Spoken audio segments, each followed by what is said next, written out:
Peraí, o que aconteceu aqui? Pronto. Bom, então, você se considera uma pessoa boa?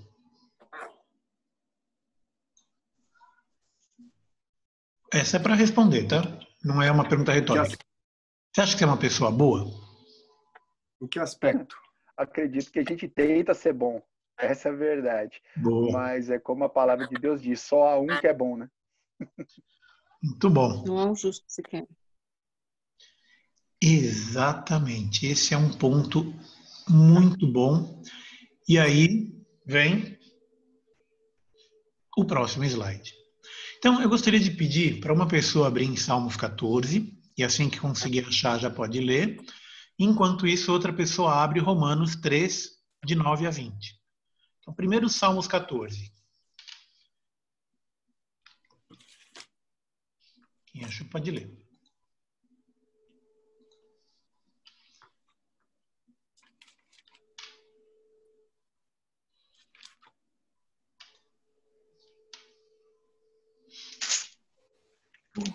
Disse o honesto no seu coração: não há Deus. Tem se corrompido, fazem se abominar suas obras. Não há ninguém que faça o bem. O Senhor olhou desde os céus para os filhos dos homens, para ver se havia algum que tivesse entendimento e buscasse a Deus. Desviaram-se todos e juntamente se fizeram imundos. Não há quem faça o bem, não há sequer um. Não terão conhecimento os obreiros da iniquidade, que comem o meu povo. Como se consegue comer sem pão? Eles não invocam ao Senhor. Ali se acharam em grande pavor, porque Deus está na cooperação dos justos. Vós envergonhais o conselho dos pobres, porquanto o Senhor é o seu refúgio. Posse de Sião tivera já vindo a redenção de Israel. Quando o Senhor fizer voltar os cativos do seu povo, se recuperará Jacó e se alegrará Israel. Amém. Esse é Salmo 14. Isso foi escrito por Davi, mais de 1000 anos antes de Cristo. Agora vamos ver Romanos. Foi escrito entre 30 e 70 depois de Cristo. Lê pra gente, por favor.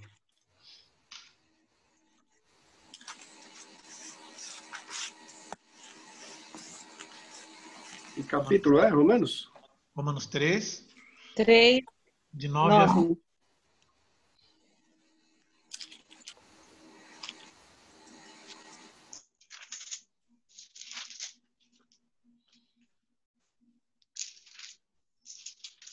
Três de 9 a 20? É um trecho um pouquinho longo, mas esse vale a pena ler.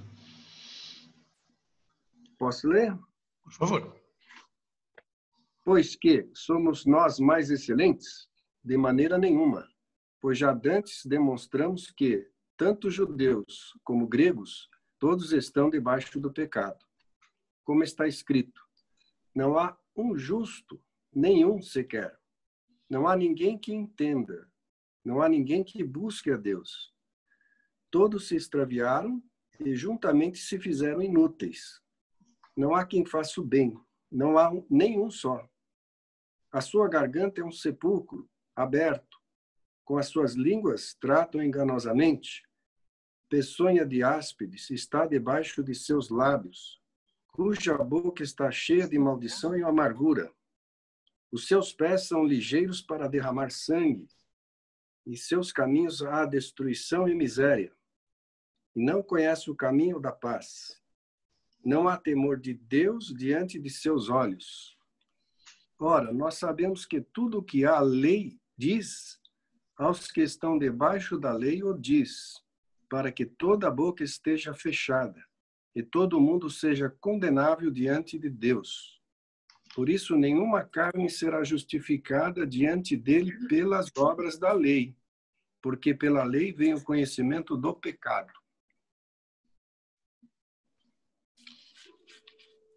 E Mateus também, ele fala quando os discípulos falavam para Jesus, bom mestre, né? Ele disse, não há nenhum, não, por que me chamas bom? Né? Só há um bom, que é Deus, né, que está nos céus. Pois é. Opa, peraí, a gente queria entrar. Então, aí eu volto à pergunta. Você é bom? Ah, negativo. Tem um sequer. E aí a gente gosta de achar que a gente é bom, né? Ah, mas eu sou tão bonzinho, eu não falo mentira, eu só faço coisa boa, eu ajudo o próximo, eu trato bem meus amigos, eu sou um cara legal, né? Essa é uma frase que o pessoal gosta, não, mas eu sou um cara legal. Que nem eu vi outro dia na televisão, aquela. Eu esqueci quem que é a atriz. Não foi na TV, foi um videozinho curto que eu vi dela falando, mas eu não sei por que vocês me chamam de antipática. Eu não sou antipática, eu sou legal, né? Só porque eu recusei um autógrafo uma vez ou outra, vocês estão achando que eu sou antipática? Então, assim, ninguém gosta de ser tratado, de ser taxado de antipático. Ninguém gosta de ser chamado de antipático. Ninguém gosta de pensar em si mesmo como sendo uma pessoa má, né? E hoje também, agora, um pouquinho antes de entrar na aula, estava vendo também um passeio assim pela TV, e aí estava entrevistando uma moça na praia, até comentei com a Paula. A moça virou e falou: não, mas o povo não tem educação. Aí eu fiquei olhando para ela, até comentei com a Paula, eu falei: mas quem que ela acha que é o povo, né? E se ela não é o povo, né, se ela está dizendo que o povo não tem educação, a gente entende que ela tem educação e que ela não é o povo. Então ela é o quê? Ela é quem, né? Então, assim, a gente tem essa mania sempre de estar se separando da manada, né? Não, porque eu sou mais inteligente. Ontem eu vi isso num filme também. No filme, não. Eu estava assistindo uma daquelas séries lá do History. Eu não sei se vocês já viram, aquele que o cara é dono de uma casa de leilões, né? Uma casa de penhores. Então, as pessoas levam as Sim. coisas para eles comprarem e tal, né? E aí, no episódio de ontem, eles estavam Trato entrevistando. feito. Como é? Trato feito? Isso, esse aí. Adoro esse programa. Adoro. O Rick, quando veio para o Brasil, não estava doido para ir lá visitar ele, só para pegar o autógrafo do Rick. Não acabei não conseguindo. Mas, enfim, lá no Trato Feito, eles estavam entrevistando umas pessoas para trabalhar lá na casa deles, né? E aí, um rapaz que foi entrevistado, só falou: não, mas e aí? Você já trabalhou com isso? Já vendeu e tal? E o rapaz falou: não, eu já vendi, já fiz de tudo, já vendi de tudo, eu trabalhava aqui, trabalhava lá. E aí ele complementou assim: e eu sou uma pessoa mais inteligente que a média, né? Fiquei olhando, e, gente, olha que curioso, né? Como é o orgulho, como é a vaidade, né? Eu sou uma pessoa mais inteligente que a média. Eu fico imaginando que tipo de estatística ele usou para usar a média, né? É, E como é que ele de sabe QI. que ele é mais inteligente que a média? Como é que ele mediu isso? Como é que ele chegou a essa conclusão de que ele é mais inteligente que a média, né? Mas então, mesmo quando a gente está querendo mostrar que a gente é bom, a gente é orgulhoso, é vaidoso, né? Ah, porque eu faço isso, eu faço aquilo, não, porque eu estudei isso, eu estudei em tal escola. Ah, que legal, né? Eu estudei não sei aonde, né? Eu fiz curso disso, curso daquilo. Eu estou passando agora numa fase de procurar emprego, então você tem que ser assim, né? Você tem que mostrar todas as suas qualidades, as suas vantagens. E eu fico pensando, né? Eu falei, gente, como é estranho esse mundo, né? Quer dizer, você é escolhido pelo curso que você fez, ou pela escola que você frequentou, pelo menos a que você disse que frequentou, né? E você não é escolhido pelo teu caráter, você não é escolhido pela tua ética, pela tua moral, pela tua honra, porque isso não é mensurável, né? O mundo ele vê quem você é baseado no que você tem, né? Você acabou de me lembrar aquele episódio, ô Renato, que aconteceu recentemente, daquele entregador que foi na casa de uma pessoa num É, condomínio de luxo. E aquilo foi um foi uma caso que ilustra bem isso que você está falando. Não, aquilo é de um absurdo tão grande que eu fiquei. Pois é, Acho que a palavra certa para quando eu vi aquela cena foi chocado. Eu fiquei olhando, eu pois fiquei, é. eu fiquei imaginando assim, como é que em 2020 ainda tem gente que pensa e age dessa forma, né? Como, como, O como? pior é que o pior é que assim, eu fico pensando, cara, ele é digno de pena aquele cara, porque para É, ele chegar naquele ponto é porque a vida dele é muito miserável, não tem outra palavra. e assim, né? A boca fala aquilo que o coração está cheio, né? E quando uma pessoa ela tenta ser superior à próxima, isso não significa que ela é superior, isso significa que ela se sente inferior. E ela está tentando ser superior através de palavras, gestos ou ações. Mas isso é sentimento de inferioridade. O que você está extravasando, aquele senhor lá estava extravasando isso.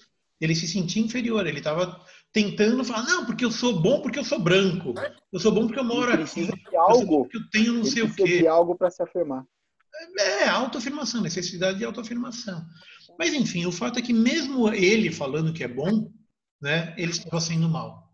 Mesmo quando você pensa que você é bom e você fala, porque eu faço isso, você está sendo mal, porque você está demonstrando orgulho, você está demonstrando vaidade, você está demonstrando sentimentos que são puramente humanos. Né? E a gente vê ao longo da história muitos exemplos. E eu não falo só da história, eu vou falar do texto bíblico. A nossa aula é sobre estudo bíblico, certo? Então, vamos abrir a Bíblia. Quem está com a Bíblia na mão, abre aí em Gênesis 3.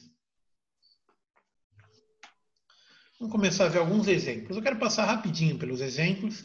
Eu tenho certeza que todos vocês conhecem todas essas histórias, tá? Mas eu quero trazer essas histórias só para a gente discutir um pouco em cima disso. Bom, então vamos começar com Adão e Eva. Adão e Eva, eu não vou, de novo, não quero detalhar muito, mas só rapidamente, tá? Adão era um homem que foi literalmente criado por Deus para viver no paraíso. Esse era o objetivo da vida de Adão, era cuidar do paraíso, né? A profissão de Adão era jardineiro. Eu acho engraçado, às vezes, quando as pessoas falam que a profissão mais antiga que existe é prostituta. Não, não é. A mais antiga que existe é jardineiro. O jardineiro veio antes. Era o objetivo da vida de Adão e Eva, era cuidar do jardim. Era isso. Não tinha mais o que fazer. Era isso. Era viver e cuidar do jardim. E eles pecaram. E aí eu pergunto para vocês, qual que foi o primeiro pecado? Às vezes eu vejo na mídia, durante o carnaval, tem músicas falando sobre isso, né? Que a Eva comeu a maçã e que o primeiro pecado, na verdade, foi o sexo. Eu acho que até a igreja desobediência. Foi desobediência. Exatamente. E a desobediência foi a primeira, digamos, manifestação do primeiro pecado. Mas o primeiro pecado foi a rebeldia, né? Que se manifestou por meio da desobediência. Por que a rebeldia? Porque antes da Eva ir lá pegar o fruto, ela duvidou de Deus. E ela duvidando de Deus, ela falou, Deus mandou fazer uma coisa. Não quero nem saber, eu vou fazer outra. Né? Então ela se rebelou contra Deus, foi uma rebeldia. É que nem aquela coisa do... Eu estava até falando com a Paula outro dia, né? Ela vai lembrar disso. Não sei se vocês assistiram o Procurando Nemo. Tem uma sequência lá no Procurando Nemo que o peixinho chega no barco, né? E o peixinho está do lado do barco e o pai falando, ô Nemo, não vai até o barco. E o Nemo vai lá até o barco. Nemo, não chegue no popó, ele fala. ele chama o barco de popó. Não vai até o popó. Aí o Nemo vai lá no popó. Não toque no popó. Aí o Nemo vai lá e toca no popó. Encosta no barco. Né? Então, é bem isso. Não toque não chegue até a maçã. A Eva vai lá do lado da macieira. Não era macieira, né? No fruto. Não toque no fruto, ela vai e encosta. Não coma, ela vai e pega. Então é bem isso, né? Quer dizer, antes de você manifestar a desobediência no coração, ela se rebelou. E esse foi o primeiro pecado e foi também o pecado de Lúcifer, né? A rebeldia, a rebelião contra Deus. É não querer fazer o que Deus fala como sendo o melhor. Mas, Renato, aí não seria um pecado mais de soberba, de querer ser mais que Deus? Ou quando Adão pecou, falou, não, eu vou comer porque eu vou ter os poderes de Deus? A soberba foi o motivo, foi o que motivou o pecado. Né? Mas o erro dela foi a rebeldia contra Deus. Ela se rebelou contra Deus. Por quê? Porque ela queria ser maior do que Deus e isso foi manifestado através de comer o fruto. Né? Que era uma ordem expressa. Falou, você pode fazer tudo o que você quiser, menos comer o fruto. Foi lá que ela foi. Foi lá que ela tocou, foi lá que ela comeu. Né? E o pecado não foi só de Eva, tá? Que fique claro, o pecado foi dos dois, porque Adão comeu também. Né? Então o pecado foi dos dois. Diga. Esse exemplo que você falou aí do Procurando Nemo, né? Hoje, que a gente faz isso, né? Para desobedecer, fazer o que a gente quer, né? Hoje as minhas sobrinhas estavam aqui, daí elas têm aula à tarde. Então, de manhã, aquele sufoco para não ficar gastando a bateria do celular, porque depois tem a aula. Aí falei de manhã 2 vezes, olha, Não fica usando o celular. E fica aquela... Falei, gente, tô cansada já de falar. Depois a minha mãe falou também. Aí eu tive uma sacada assim, né? Porque não adianta. Não adianta ficar sem passar zap nem nada, mas o celular tá ali, eu falei, tem que deixar carregando. Aí eu tive uma sacada. O que eu fiz? Para que uma é mais assim, turrona, né? Eu falei assim, ai, mãe, eu já falei, não adianta, mas sabe o que eu vou amar? Ligar para o pai e para a mãe delas e falar, ai, elas não entraram na aula porque não tinha bateria no celular. Ai, eu tô louca para fazer isso. A pequenininha, que tem 7 anos, levantou, assim, quietamente, discretamente, foi lá e colocou o celular para carregar, não pegou mais. Só, enquanto eu falei que era para pôr para carregar, não pôs, mas quando eu tem que jogar psicologia reversa, como falam, né? Só para não fazer o que é o certo, que é obedecer, né? Que é fazer do jeito deles. E a gente sempre pensa na criança quando tem uma situação dessa, né? Mas a gente faz isso. Né? O adulto é uma criança grande, não muda. A gente é gente, não tem.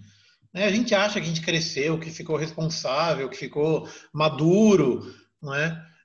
Tem uma frase que eu gosto, que eu acho divertida, que eu gosto, que é a diferença do homem para o menino. Vocês sabem qual é? A Paula com certeza sabe, que eu já falei para ela 1000 vezes. Mas vocês sabem qual que é a diferença do homem para o menino? O preço do brinquedo. Exatamente. A única coisa que muda do homem é o preço dos brinquedos, mas brinca do mesmo jeito, é igual, não tem jeito, não muda. Né? Só cresceu em tamanho e aqui embaixo também deu uma crescidinha. A bochecha cresceu, mas não muda, é criança igual. Né? E tem uma frase do Calvin também, vocês já viram Calvin Haroldo? O Calvin, ele vira assim para o pai e como é que ele fala? Ele fala... não, para o pai não, ele vira para o Haroldo e fala assim... Eu pensava que os adultos... Não, às vezes eu acho que os adultos não têm a menor ideia do que eles estão fazendo. Eu acho que ele está certo. Não tem a menor ideia. A gente vai fazendo porque vai fazendo. Mas, enfim, o fato é que a gente erra. Né? E erra muito, e erra sempre, e erra todo dia, e erra o tempo todo. Né? E errar é a própria definição do pecado. Né? Então, quando a gente fala em pecado, o que a gente está falando é que Deus ele colocou uma norma e Deus colocou um alvo, ele colocou um objetivo. Eu erro toda vez que eu não vou nesse objetivo. Né? Um outro exemplo de pecado que eu gosto muito, eu devia ter pego essa ilustração, eu acabei não fazendo a ilustração, mas pensa assim, pensa numa estrada. Então, estou numa estrada. Né? A hora que você está na estrada, geralmente você tem 2, 3, 4 faixas. Vamos pensar na Bandeirantes, vai que é uma estrada larga. Então, para eu chegar em Campinas, adianta se eu estiver no meio da Bandeirantes e virar à direita e ir para o Gramado? Eu vou chegar em Campinas? Ou se eu virar para a esquerda e atravessar o canteiro central? Eu chego em Campinas? Eu tenho lá o meu objetivo, que é Campinas. Eu tenho lá a minha estrada. Dentro daquela estrada, eu consigo ir livremente para um lado ou para o outro. Né? Então, o livre-arbítrio ele opera nisso aí. Eu tenho lá os meus limites, esquerdo e direito, eu tenho lá o meu objetivo. Quando Deus coloca para a gente a lei, o que ele está fazendo é isso, ele está colocando os limites, ele está colocando o objetivo, mas você é livre. Né? Você é livre, inclusive, para sair da estrada. É só quando você sai da estrada, a Bíblia mostra muitos exemplos do que acontece quando você sai da estrada. Se você sair da estrada, você vai capotar o carro, você vai se esborrachar, você pode até morrer. Né? E aí, não por coincidência, qual é o salário do pecado? Morte. A morte. Quando você sai da estrada, você morre. Né? Então, quando Deus fala, faz assim e faz assado, ou ainda não faça assim e não faça assado, não minta, não adultere, não roube, não, enfim, todos não deseje o que é do outro, né? Todos os mandamentos. Adore ao Senhor, seu Deus, né? Só tem um Deus, né? Só tem um Deus que é o Senhor. Então, enfim, todos os mandamentos, o que ele está colocando são as margens da estrada. Você pode adulterar, roubar? Pode, ninguém está segurando a tua mão. Você vai lá e rouba, você vai lá e adultera. Mas qual é a consequência disso? Então, as pessoas veem a Bíblia como sendo uma coisa muito restritiva, como sendo uma coisa, é um livro de regras. Não, gente, é um livro de vida. É um livro que, se você seguir, vai te levar à vida. No caso de Adão e Eva, eles erraram, isso levou eles à morte, e, por consequência, toda a humanidade, né? A gente pode ver em Gênesis 6, de 1 a 8. Aí eu vou pedir para alguém ler. Gênesis 6, de 1 a 8. Gênesis 3 era o capítulo inteiro, então não... e a gente já conhece a história. Mas leia Gênesis 6, de 1 a 8, por favor.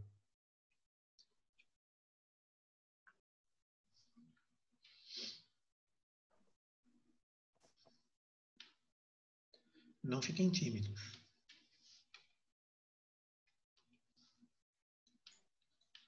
E aconteceu que com o homem começaram a multiplicar-se sobre a face da terra, e lhes nasceram filhas. Viram os filhos de Deus que as filhas dos homens eram formosas e tornaram para si mulheres de todas as que escolheram.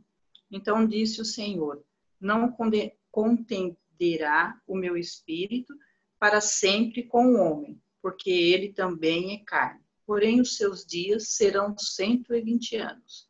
Havia naqueles dias gigantes na terra, e também depois, quando os filhos de Deus entraram as filhas dos homens, e delas geraram filhos, esses eram os valentes que houve na antiguidade, os varões de fama. E viu o Senhor que a maldade do homem se multiplicara sobre a terra, e que toda a imaginação dos pensamentos do seu coração era só má continuamente. Então arrependeu-se o Senhor de haver feito o homem sobre a terra e pesou-lhe em seu coração. Tá bom até aí. Eu falei até o 8, mas até o 6 já tá bom. Na verdade era só o 5 e o 6, né? Eu acabei anotando a mais do que precisava. Mas viu o Senhor que a maldade do homem, lendo na João Ferreira de Almeida atualizada, viu o Senhor que a maldade do homem se havia multiplicado na terra e que era continuamente mal todo o desígnio do seu coração. Então, quer dizer, junto com Adão e Eva, a consequência foi que a própria maldade se alastrou pela terra, né? Então, a própria humanidade foi afetada pela maldade. E o que é a maldade? Não é só a maldade pura, não é só fazer coisas más, mas é você ter o coração mau, né? E o coração mau, falando genericamente, é simples, é fácil de entender uma pessoa que é má.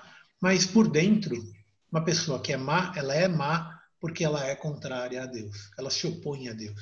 Então, ela se opõe à lei, ela se opõe à ordem, ela se opõe ao desejo de Deus para a humanidade, né? Então, quando Deus fala não matarás, o que uma pessoa má faz? Mata. Quando você fala não adulterarás, o que uma pessoa má faz? Adultera. Quando você fala não cobiçará sei lá, a grama, o boi ou qualquer coisa do próximo, o que a pessoa má faz? Ela cobiça.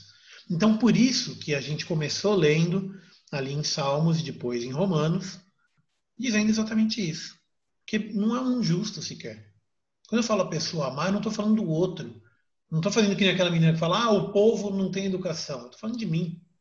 Eu sou uma pessoa má, né? Eu sou uma pessoa cujo coração não é segundo o coração de Deus. Eu sou uma pessoa que eu erro, eu desejo, eu vejo, sei lá, eu minto, assim, todas as coisas que Deus fala não faça, a gente tem uma vontade danada de fazer, né? Parece que é aí que está, digamos, a coisa mais legal, né? O ser mal é bom. Eu vi isso aí num filme uma vez. Ser mal é bom.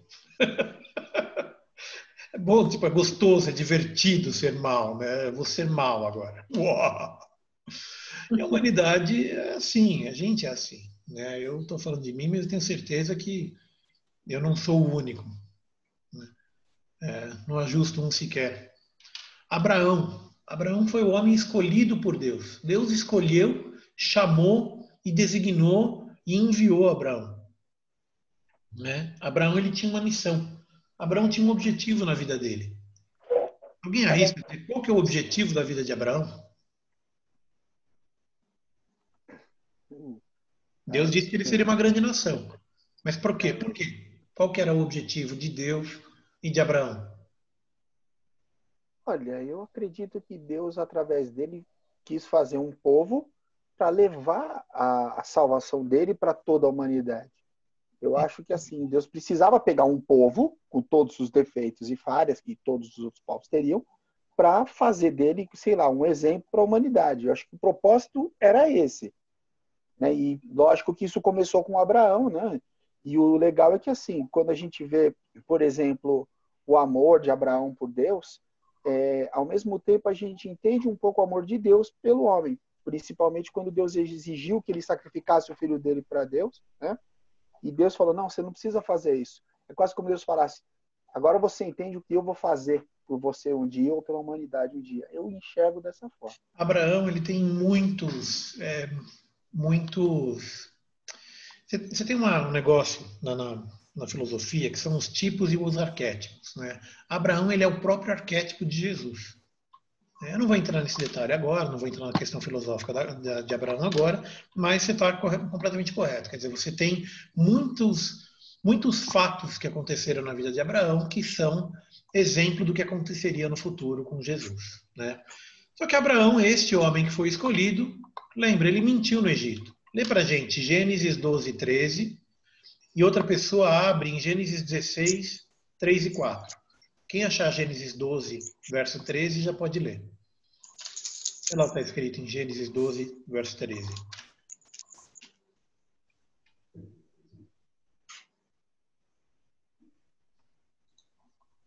O MC está atrapalhando. Pode ler, quem achou? Gênesis 12, verso 13.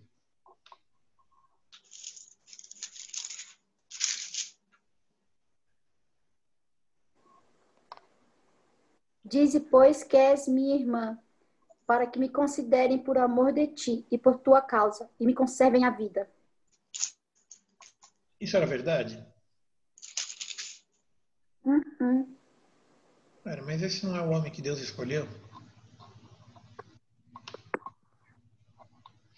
Gênesis 16, 3 e 4. Lê para mim, por favor. Gênesis 16, 3 e 4.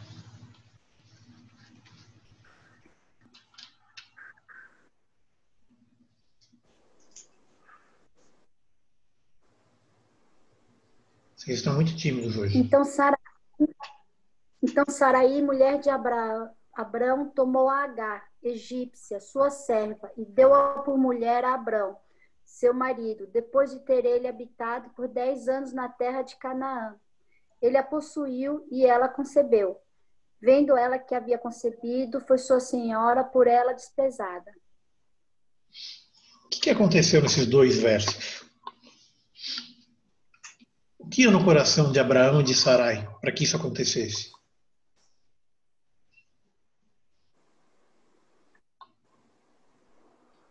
Uma pergunta.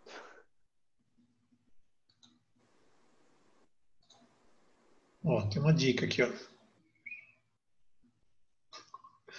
estão vendo a tela compartilhada?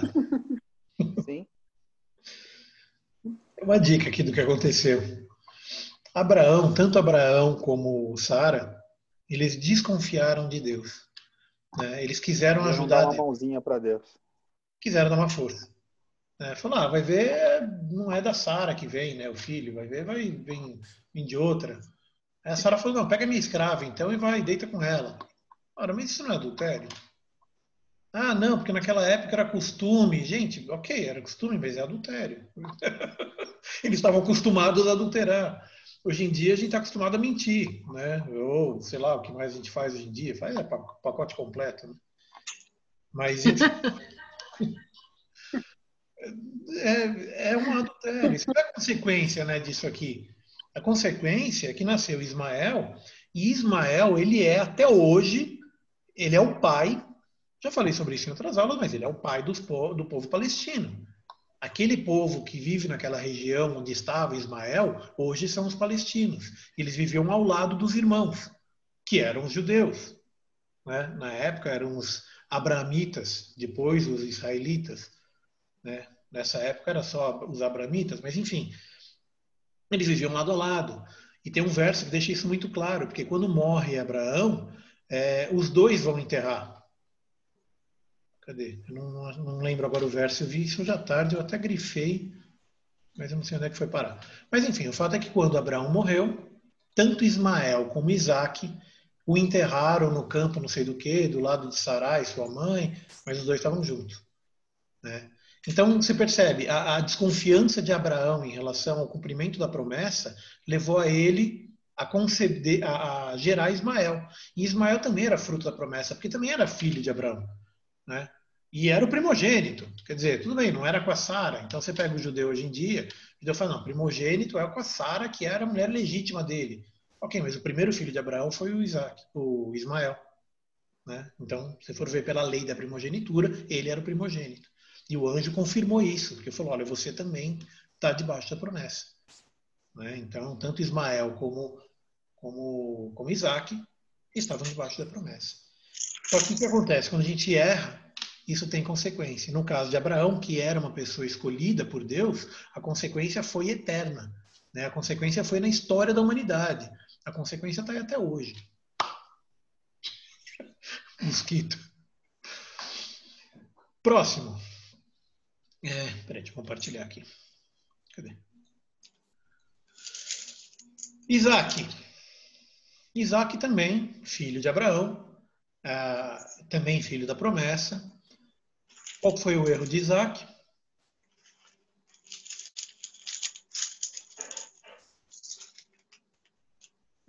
Eu tenho certeza que eles tiveram muitos outros, tá? Esses que eu estou pontuando são os mais importantes, os mais significativos, né? Porque eles são humanos, e como humanos, tenho certeza que eles aprontavam de tudo que a gente apronta também. Mas Isaac, ele cometeu um erro básico para quem é pai. Qual foi o erro dele? Amava mais um filho do que o outro. Exato. E a esposa dele também, né? A Raquel também. Então, aqui em Gênesis 25, 28... Cadê? Gênesis 25, 28. Eu achei o texto que eu tinha falado agora há pouco. É Gênesis 25, 9. Sepultaram no Isaque e Ismael, seus filhos, na caverna de Macpela, não sei o que lá, etc. Então, tá aqui o verso que eu acabei de mencionar. E aí esse agora, 25, 28. Isaque amava Esaú, porque se saboreava de sua caça. E Rebeca, porém, amava Jacó. Então, isso também deu um problema terrível. E isso acabou gerando uma consequência na vida dos filhos também. Como você tinha essa questão da disputa entre os pais, os filhos acabaram sofrendo. E a consequência disso foi um dos pecados, digamos, o mais importante pecado de Jacó, que está em 25:31, um pouquinho depois disso. Gênesis 25:31, disse Jacó: vende-me primeiro o teu direito de primogenitura. O que ele está fazendo aqui?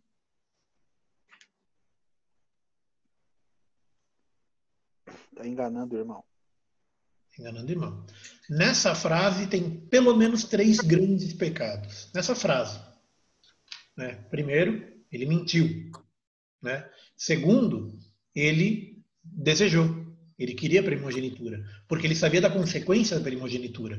Ele sabia que o primogênito ia herdar a maior quantidade dos bens do pai. Então, ele foi ganancioso. Mentiu, foi ganancioso e... Oi?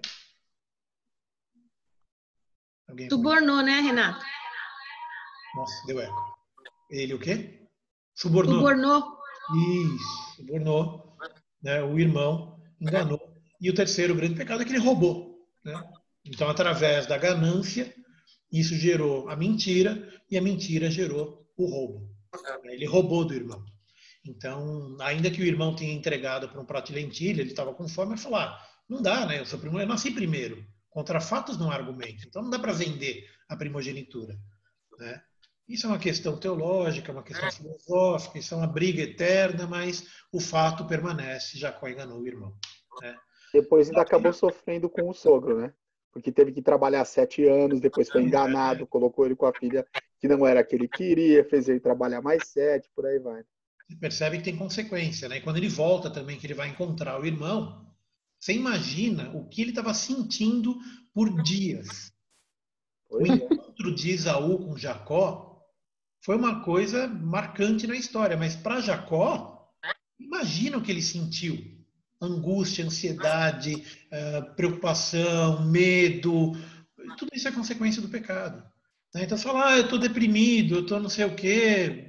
Perceba, né? Que eu não estou falando que depressão é consequência do pecado, mas o que eu quero dizer é que às vezes a gente está sentindo uma coisa que é fruto de outra que eu fiz ou que eu deixei de fazer. Né? Às vezes eu fico ansioso por alguma coisa que aconteceu que foi responsabilidade minha. E a gente sempre tem a tendência a achar que o povo fez isso, o outro fez aquilo. Eu sempre aponto o dedo na cara do outro, eu aponto o dedo na cara do meu irmão, mas eu esqueço que tem 3 apontando para mim, né? A gente sempre pensa que é o outro que fez isso, o outro fez aquilo, e por isso eu agi dessa forma, como se isso justificasse. Não estou falando de um caso específico, mas eu tenho certeza que cada um tem uma história que vai se identificar, né? Quando a gente faz alguma coisa em consequência do que outra pessoa fez, a gente tem a tendência de falar, não, mas eu fiz isso porque ele fez aquilo. Aí você esquece que um pouquinho antes você tinha feito uma outra coisa. E ele fez aquilo porque ele fez outra coisa. Aí você fez outra coisa porque o outro fez aquilo. Quer dizer, é um ciclo que vai levar para o inferno. É um ciclo descendente que não acaba. Né? E aí entra o perdão. Eu não vou falar sobre o perdão hoje, eu vou falar, o tema não é esse, mas é aí que entra o perdão. O perdão, ele quebra, ele rompe esse ciclo. Né? Esse ciclo descendente. Eu fiz isso porque ele fez aquilo porque eu fiz isso, eu fiz porque... A hora que você perdoa, ele quebra. Né? Vamos em frente. Tá acabando. Davi é o homem segundo o coração de Deus. Não vou falar sobre a história, todo mundo conhece, Davi e Betseba. Né? Vai ter um outro dia que eu vou pregar especificamente sobre isso, não é hoje. Mas o fato é que Davi, ele matou, ele adulterou, eu sempre uso ele nos exemplos que eu estou dando nas aulas, eu estou sempre repetindo a história de Davi, porque é uma das minhas favoritas, eu cresci ouvindo a história de Davi, eu deitava na cama do lado da minha mãe, ela ficava me fazendo cafuné e lendo a história de Davi para mim. Então, assim, eu literalmente cresci ouvindo a história de Davi. É um dos meus personagens favoritos da Bíblia. E a história dele é muito rica, né? Porque ao mesmo tempo que ele era o herói, ele era frágil. Ao mesmo tempo que ele era poderoso, ele era fraco. E aí que Deus tornava ele poderoso. Mas, de novo, não vou falar sobre Davi. O fato é que Davi, ele também era um pecador. E a consequência do pecado dele também foi a morte. E foi a morte até dos outros. A consequência do pecado dele não foi a morte só do marido da Betseba, foi a morte de gente do povo que não tinha nada a ver com essa história, foi a morte do filho que ele teve com a Betseba, que também morreu. Salomão foi o segundo filho, não foi o primeiro. Né? Então, sim, a consequência do pecado de Davi literalmente foi a morte. Então, esse também é um exemplo de consequência do pecado. E por último, Salomão, esse eu queria ler. Peço para que alguém abra em 1 Reis 11, do verso 4 até o 8. Peraí, acho que não precisa do 4 até o 8. Mas vai abrindo aí em 1 Reis 11, até o 6 só. Do 4 até o 6 tá bom. 1 Reis 11, de 4 a 6. Porque sucedeu que... Está ouvindo? Nós? Alto e claro. Porque sucedeu que, no tempo da velhice de Salomão, suas mulheres lhe perverteram seu coração para seguir outros deuses. E o seu coração não era perfeito para com o Senhor, seu Deus, como o coração de Davi, seu pai. Porque Salomão andou em seguimento de Astarote, deusa dos Sidônios, e em seguida de Milcom, abominação dos Amonitas. Assim fez Salomão o que parecia mal aos olhos do Senhor, e não perseverou em seguir ao Senhor como Davi, seu pai. Aí complicou, né?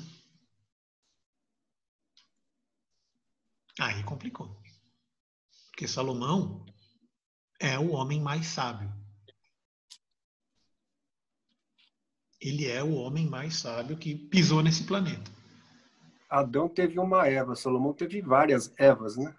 Então, rapaz, eu vou te falar um negócio. Esse negócio de você ter muitas esposas, quando a Bíblia fala que é melhor que você tenha uma só, não é... Tem piada sobre isso, é engraçado, não sei o quê. Se é uma só já dá trabalho, imagina várias. Não, gente, é sério isso aí. Não é brincadeira. Né? Esse povo tinha várias esposas e todo mundo que tinha várias esposas teve vários problemas, né? Não estou falando que as esposas são o problema, mas que o próprio relacionamento humano entre essa confusão aí dá confusão. E a gente vê na história isso, né? Salomão teve mais de 1000 mulheres. Só que das 1000 ele tinha sei lá quantas favoritas, né? E as favoritas levaram ele a adorar outros deuses. E isso aí Ele não é uma mesmo coisa em que foi... Eclesiastes, Renato, ele mesmo em Eclesiastes falou que tudo era vaidade. Vaidade Exato. das vaidades, teve muitas mulheres e era correr atrás do vento e não tinha nenhum valor debaixo do sol. É o cara que escreveu Provérbios, é o cara que escreveu Eclesiastes, e mesmo assim o coração dele não era de todo fiel para com o Senhor. Na João Ferreira de Almeida atualizado ele diz assim: o seu coração não era de todo fiel para com o Senhor. E tem um detalhe aqui no 7, 11:7. Nesse tempo edificou Salomão um santuário em Quemos. Gente, é um santuário. Não é que ele ergueu um templinho, ele ergueu uma casinha. Não, ele ergueu um santuário. Sabe quanto tempo leva para erguer um santuário? Anos e anos e anos construindo. E material, e dinheiro, e esforço, e sacrifício do povo. Gente, e a primeira coisa que fazem num santuário desse, o que é? Sacrifícios e mais sacrifícios para outros deuses. Ele queimou sacrifício para outros deuses. Bom, enfim, não vou entrar no detalhe de Salomão, mas o fato é que Salomão, que era o homem mais sábio, Davi, que era o homem segundo o coração de Deus, Abraão, que era o homem escolhido, Isaac, que era o filho da promessa, Jacó. Então, assim, toda vez que eu penso que eu sou bonzinho, eu tenho que ler a Bíblia. Toda vez que eu penso que eu sou um cara legal, eu tenho que ler o Antigo Testamento. E o Novo também. Né? O Novo especialmente. Toda vez que eu penso que eu estou isento, que eu estou acima dessas coisas, que o povo, né, os outros, pecam, eu tenho que ler o Antigo Testamento. Né? Porque se até estes aí, que são os heróis da fé, pecaram, eu não posso me achar superior a isso. Né? Pelo contrário, eu sou um miserável. Né? Eu sou um, que nem dizia no desenho do Hércules, né? Eu sou um verme inútil. E assim, não tem saída. Eu, por mim mesmo, não tenho saída. O que eu faço? Que poder eu tenho? O que eu consigo fazer para me salvar?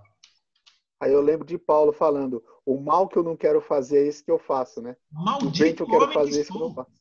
Começa por aí, começa no maldito homem que sou.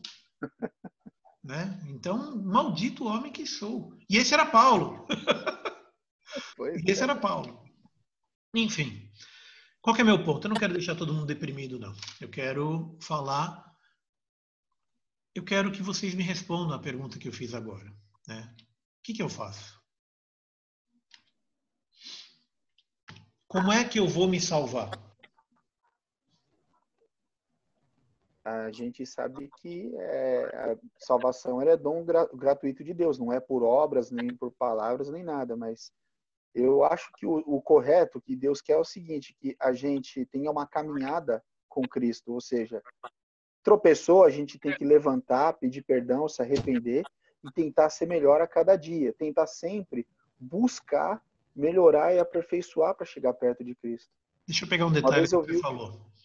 Desculpa te interromper, mas só um detalhe. O melhor a cada dia. Melhor a cada dia não é uma frase simbólica, não é só uma frase bonitinha.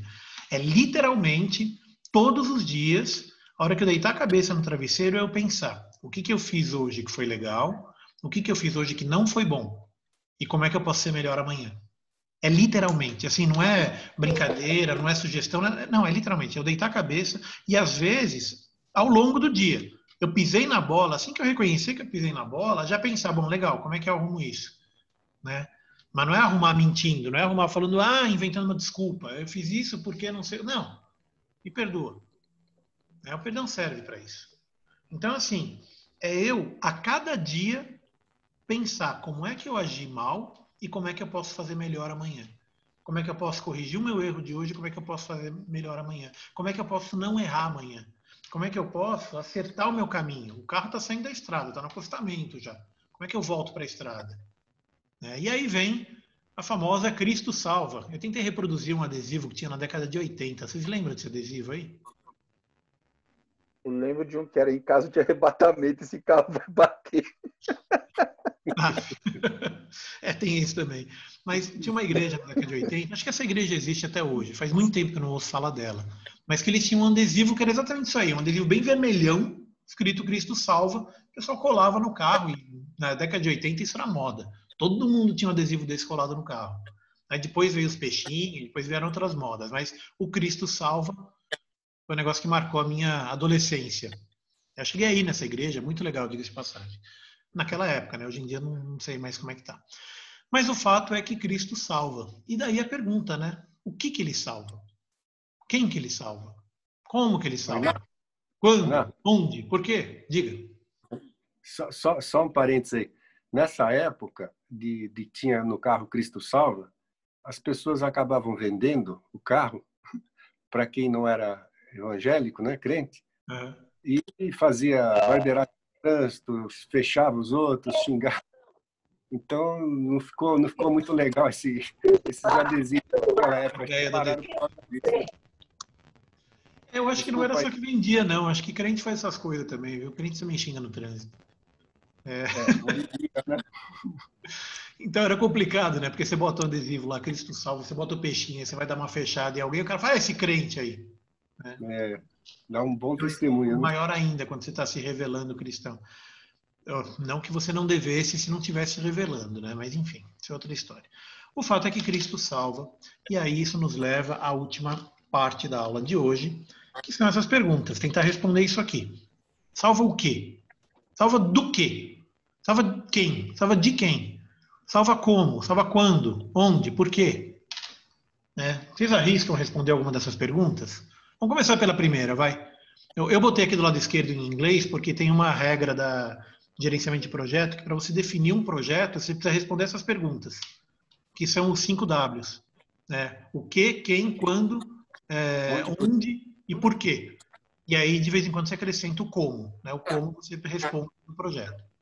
Mas os 5 Ws também valem nesse caso. Então, Cristo salva o quê? Ou salva do quê? Salvou? Não entendi.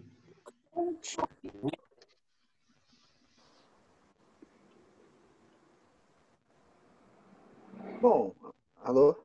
Oi. Aí, caiu. Cristo salva o quê? Ou do quê? Salva o homem. Salva da morte. Salva o ser humano da morte. Quem que ele salva? Ele salva qualquer ser humano da morte. O homem da morte. Como? Bom, a Bíblia diz que o salário do pecado é a morte. Uma vez que o homem pecou e entrou o pecado no mundo, nós estamos condenados a ter uma morte, não só física, mas espiritual. Agora, Jesus ele veio, morreu na cruz para tirar esse pecado, esse peso que está, essa condenação que estaria sobre nós. Mas como ele faz isso? Através de Jesus? Então, Jesus faz isso, mas como que Jesus faz isso? Eu vou dar uma dica, mas deixa eu facilitar. Eu estou complicando, deixa eu simplificar. Vejam o próximo slide. Vamos começar do começo. Está aqui, Romanos 3, de 21 a 31. Abram a sua Bíblia, Romanos 3, 21 a 31. E eu vou grifar aqui na tela. Se você tiver uma caneta, um lápis ou qualquer coisa, grifa na tua Bíblia também. Tá? Então, vamos começar. Romanos 3, 21 a 31. Eu vou ler primeiro o trecho todo, tá?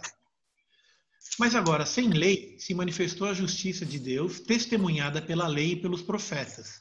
Justiça de Deus mediante a fé em Jesus Cristo, para todos e sobre todos os que creem. Porque não há distinção, pois todos pecaram e carecem da glória de Deus, sendo justificados gratuitamente por sua graça, mediante a redenção que há em Cristo Jesus, a quem Deus propôs, no seu sangue, como propiciação mediante a fé, para manifestar a sua justiça, por ter Deus, na sua tolerância, deixado impunes os pecados anteriormente cometidos, tendo em vista a manifestação da sua justiça no tempo presente, para ele mesmo ser justo e justificador daquele que tem fé em Jesus. Onde, pois, a jactância é orgulho, tá? Foi de todo excluída. Por que lei? Das obras? Não, pelo contrário, pela lei da fé. Concluímos, pois, que o homem é justificado pela fé, independentemente das obras da lei. é porventura Deus somente dos judeus? Não. Não é também dos gentios?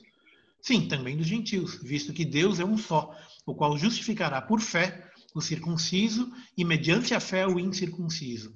Anulamos, pois, pela lei a fé? Desculpa. Anulamos, pois, a lei pela fé? Não, de maneira nenhuma. Antes, confirmamos a lei.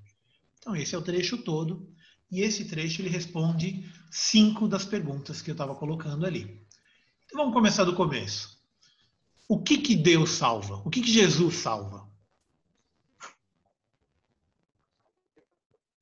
Espera aí que não está mudando de slide.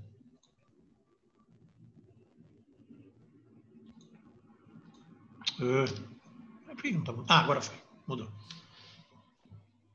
Então tá aí o quê? Né? Cristo salva o quê? O homem. Esse é o quem. O homem é quem. Né? Mas se manifestou a justiça de Deus. A justiça de Deus mediante a fé em Jesus Cristo. Esse é o quê? Quem? Todos. Sobre todos os que creem, porque não há distinção. Como? Como é que Jesus salva? Essa é a pergunta que ficou pendente. Está aí grifado. Pela fé? Então, mas ele dá mais um detalhe aqui no texto que está grifado. Vocês estão indo com o complemento aí? Justificado gratuitamente por sua graça, mediante a redenção que há em Cristo Jesus. E o homem é justificado pela fé. Né? Mas o homem é justificado pela fé mediante a graça, mediante a redenção, né, que há em Cristo Jesus. Detalhe que graça, a palavra graça, a gente conhece ela muito bem quando vai no mercado. Né? Na verdade, não tão bem assim, mas compre 3, leve 3, pague 2. Ou seja, um é de graça. O que é de graça? Salvação. Então, mas quando você compra no mercado, leve 3, pague 2. Você paga só 2. E um é de graça. O que significa isso? Significa que esse um que está de graça, você não teve que pagar. Certo? Da mesma forma, o nosso pecado, porque pela graça de Deus, e sendo justificados pela graça, o meu pecado eu não preciso pagar. O meu erro eu não preciso pagar. Porque Jesus fez isso. Quando? Está lá grifado. Quando que foi manifestada a justiça de Deus? Tendo em vista a manifestação da sua justiça no tempo presente. Exatamente. Então você é justificado hoje. Deixa eu... Como é que tira isso aqui? Pronto. Entrou um rabisco aqui que eu não sei de onde veio. Eu ia perguntar isso. Olha lá, tem um rabisco aqui que eu não... Caneta borracha. Ah, sei lá, deixa o rabisco aí.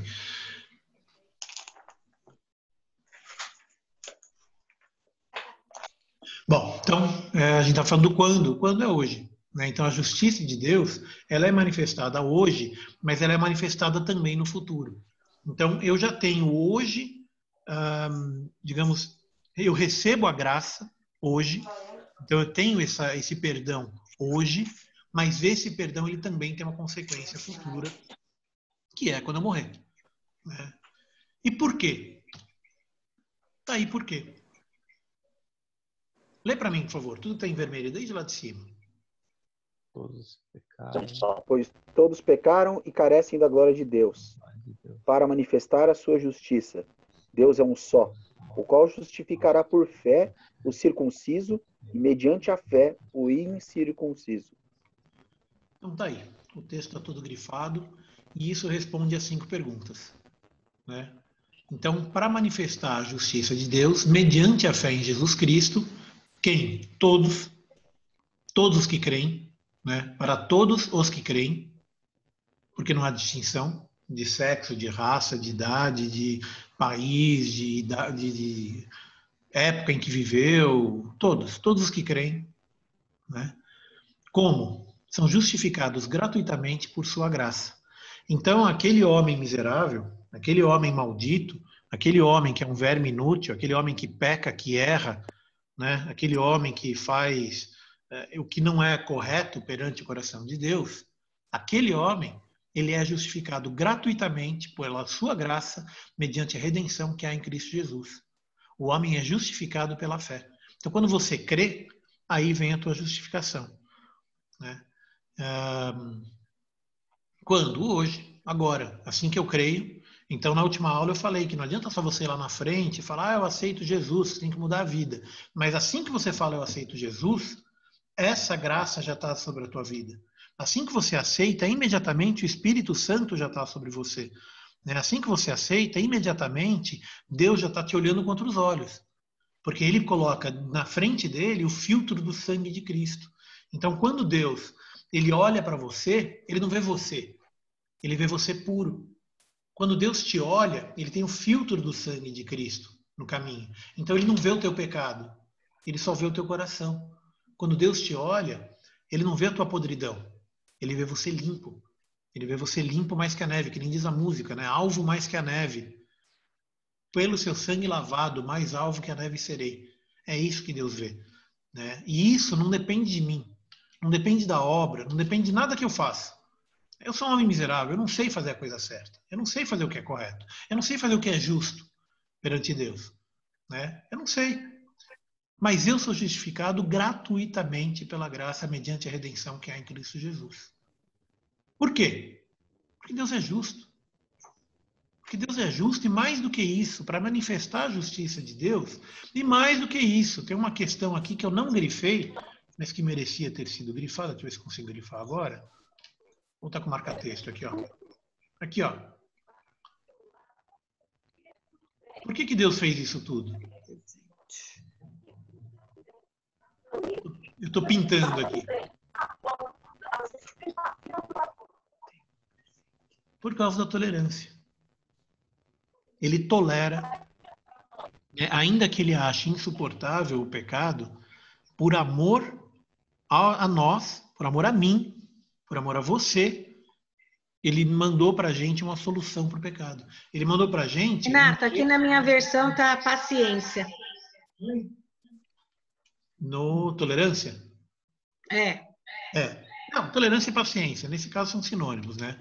Porque Deus, ele não suporta o pecado, né? E por não suportar o pecado, ele deu para a gente uma forma de sair do pecado. Ele deu para a gente uma forma de eu não pecar mais e de eu ser perdoado do pecado passado e futuro, né? Porque eu não sou perfeito. Amanhã eu vou pecar de novo, né? Mas eu sei, pela fé, que eu estou debaixo dessa graça de Deus. E essa graça é gratuita. A graça de Deus, eu não pago por ela. Nada que eu faço compra essa graça, né? Não é por obra. Aqui no texto... 2 minutos. Não ficou meio cortado, eu não entendi o que você falou. Fala de novo, por favor. Bom, eu tenho uma frase do C.S. Lewis que eu gosto bastante, que ele fala sobre perdão mais ou menos assim, que ser cristão significa perdoar o imperdoável porque Deus perdoou o imperdoável em você. Exatamente. Eu gosto muito dessa frase porque ela ilustra um pouco o tanto que Deus ele perdoou a gente. As coisas que nós fazemos são abomináveis para Ele. E isso ajuda também a gente muitas vezes a perdoar uma pessoa nas situações mais difíceis.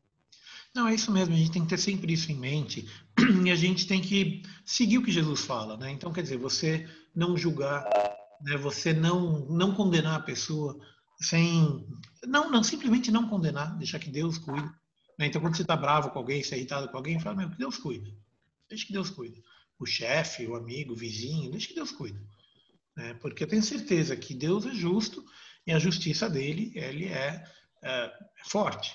Né? Então, e é hoje, não é amanhã, não é semana que vem, não é ano que vem, né? Deus sabe o que faz. E a gente tem que ser rápido em perdoar.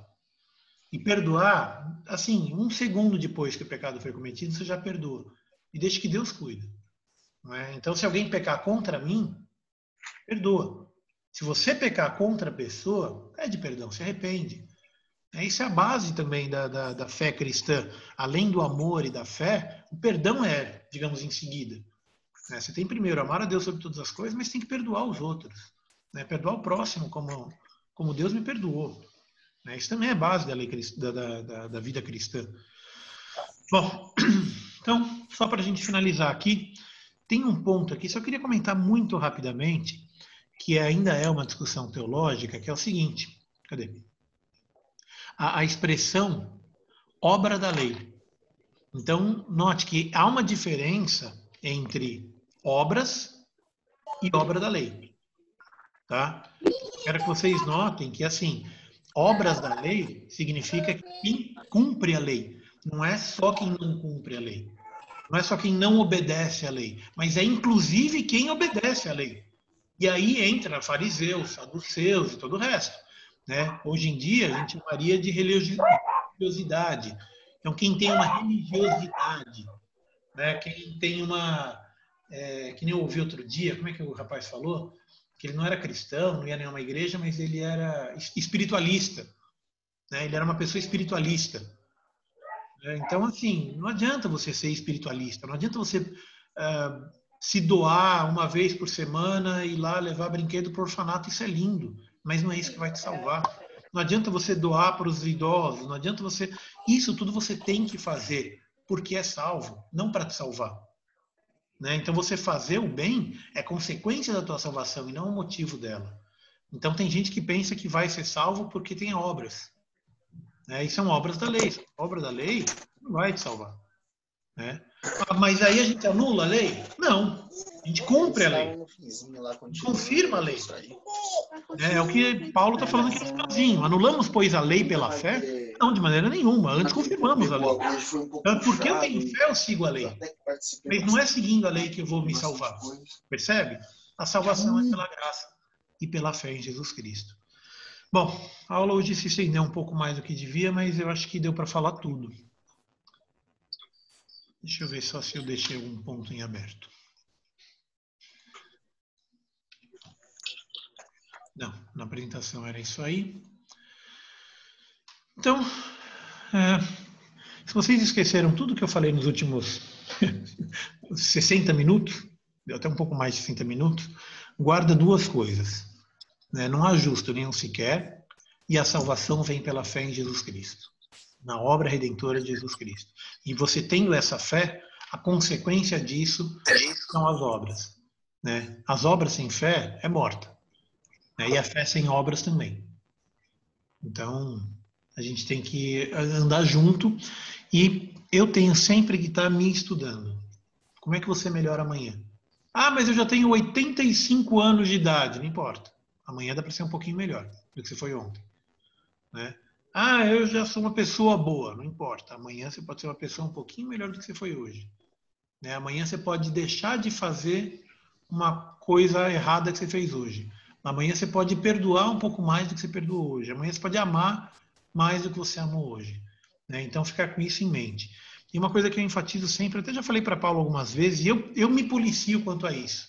Quando você está ouvindo uma palavra, quando você vai no culto e ouve uma palavra que você acha ótima, não fica pensando que esse ou aquele podiam ouvir essa palavra. Não, a palavra é para mim.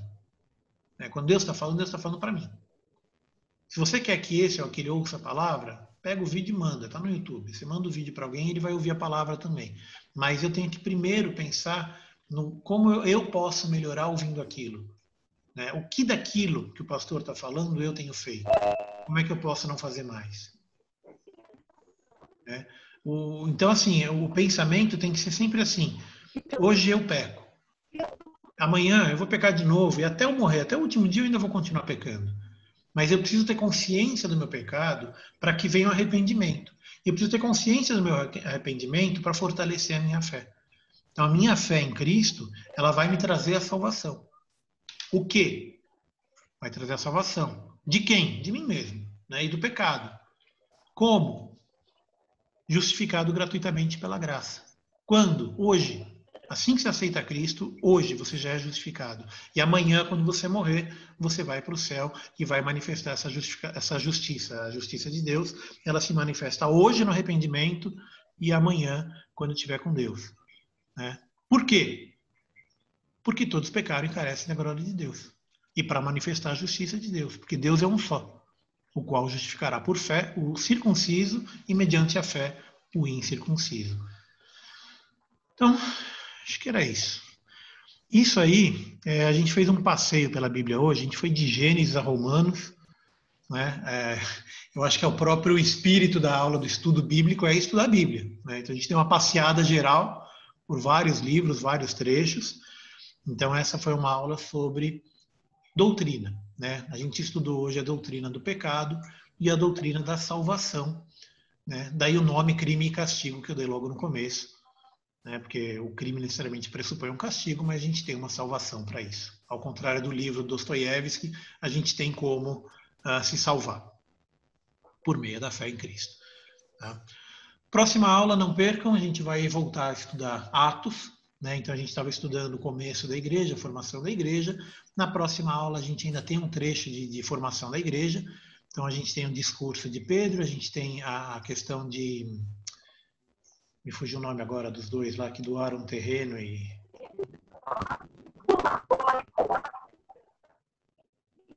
Safira. Não vi. Ananias e Safira. Ananias e Safira, e exatamente. Safira. Esses dois, desculpa. Me fugiu o nome dos dois. Então tem esse texto e tem também o julgamento e sacrifício e, enfim, morte e martírio de Estevão. Tá? Então a gente vai ver isso tudo na próxima aula. Espero conseguir chegar em Estevão, senão na outra a gente vê. Tá bom? Amém. Gente, fiquem com Deus. Deus abençoe, guarde e proteja. E tenham fé, né? Porque o nosso martírio hoje, amanhã ele acaba, né? Então eu posso estar passando o que for, isso acaba e Deus ele traz a salvação por meio de Jesus Cristo, por meio da graça. E essa graça, que fique muito claro, tá? É porque Deus quis. Ele quis me buscar. Eu já falei sobre isso em outra aula. Não é o homem que busca Deus, Deus me busca. Deus mandou o Filho para me buscar, né? Eu não estava querendo ir, mas Deus mandou Jesus e falou, vai lá buscar.